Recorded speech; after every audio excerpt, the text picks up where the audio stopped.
Hey all, welcome to infinity tales by Shiba. మేమైతే ఈరోజు మంగళగిరిలో ఉన్న లక్ష్మీ నరసింహస్వామి టెంపుల్కి అయితే వచ్చాము. ఇది ఆంధ్రప్రదేశ్లోనే అతి పురాతనమైన టెంపుల్గా చెప్తారు. ఈ ఆలయం భారతదేశంలోని విష్ణువు యొక్క 8 పవిత్ర స్థలాలలో ఇది కూడా ఒకటి. మంగళగిరిలోని పవిత్రమైన కొండ దిగువన ఉంది. కొండ పైన మరియు దిగువన ఉన్న 3 ఆలయాల శ్రేణిలో ఇది కూడా ఒకటి. ఇక్కడి గోపురం దక్షిణ భారతదేశంలోనే ఎత్తైన గోపురాల్లో ఒకటిగా చెప్తారు. ఈ గోపురం 153 అడుగుల ఎత్తు మరియు 49 అడుగుల వెడల్పు మరియు 11 అంతస్తులు కలిగి ఉంది. ఈ ఆలయంలో నరసింహస్వామి విగ్రహం స్వయంగా వెలిసిందని చెప్తారు. ఇక్కడ ఎలాంటి కోరికైనా కూడా నెరవేరుతుందని చెప్తారు. ఈ స్వామివారి విగ్రహం ఎప్పుడు వెలిసింది అనేది ఎవరికీ తెలియదు. కానీ ఈ ఆలయాన్ని మాత్రం పెద్ద పాండవ సోదరుడు యుధిష్ఠిరుడు కనుగొన్నాడని చెప్పి నమ్ముతారు. ఈ ఆలయాన్ని విజయనగర పాలకులు పోషించారు.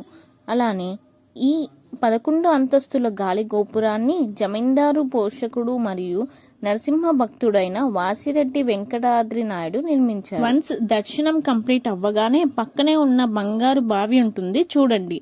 దాని పక్కనే ఉన్న మండపం పైన వెండి బల్లి మరియు బంగారు బల్లి ఉంటాయి. ఈ ఆలయం మొత్తంలో ఈ వెండి మరియు బంగారపు బల్లులు ఉన్న మండపాలలో చాలా క్రౌడ్ ఉంటుంది.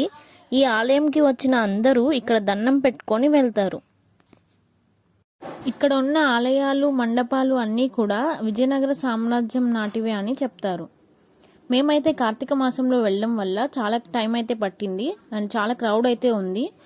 నార్మల్గా అయితే దర్శనం అవ్వడానికి 15 మినిట్స్ పడుతుంది. కానీ మేము కార్తీక మాసంలో వెళ్ళడం వల్ల మాకైతే 2 అవర్స్ పట్టింది దర్శనం అవ్వడానికి.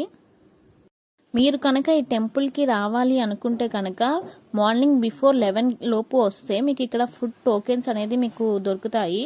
ఈ ఫుడ్ టికెట్స్ మాత్రం 11 వరకే ఇస్తారు, తర్వాత ఇవ్వరు. ఇక్కడ దేవునికి వేసిన తులసి మాల మనకి ఇస్తారు. కొబ్బరికాయలు ఇక్కడ కొట్టి ఈ చెట్టు చుట్టూ 3 ప్రదక్షిణలు చేస్తారు. ఈ చెట్టు చుట్టూ ప్రదక్షిణ చేస్తే సంతానం కలుగుతుందని ఇక్కడ వాళ్ళు చెప్తుంటారు. ఈ చెట్టు రావి చెట్టు మరియు పిప్పిలి చెట్టు 2 కలిసి ఉన్నాయి. మీరు ఎప్పుడైనా ఈ గుడికి రావాలి అనుకుంటే కనుక నార్మల్ డేస్లో రండి. నార్మల్ డేస్లో దర్శనం ఓన్లీ 15 మినిట్స్లో అయిపోతుంది. కానీ ఫెస్టివల్ టైంలో మాత్రం 2 అవర్స్ పడుతుంది. వన్స్ స్వామివారి దర్శనం అవ్వగానే పక్కనే రాజలక్ష్మి అమ్మవారు కూడా ఉంటారు. ఇక్కడ కూడా దర్శనం చేసుకుని వెళ్ళండి. ఇక్కడ కనిపిస్తున్న శ్రీవారి మండపం కూడా శ్రీకృష్ణదేవరాయలు నిర్మించారని చెప్తారు. మీరు కనుక మంగళగిరి కానీ విజయవాడ కానీ వచ్చినట్లయితే కనుక ఈ ఆలయాన్ని మాత్రం దర్శించుకోండి. ఈ వీడియో కనుక మీకు నచ్చితే లైక్, షేర్ అండ్ సబ్స్క్రైబ్ చేసుకోవడం మాత్రం మర్చిపోవద్దు.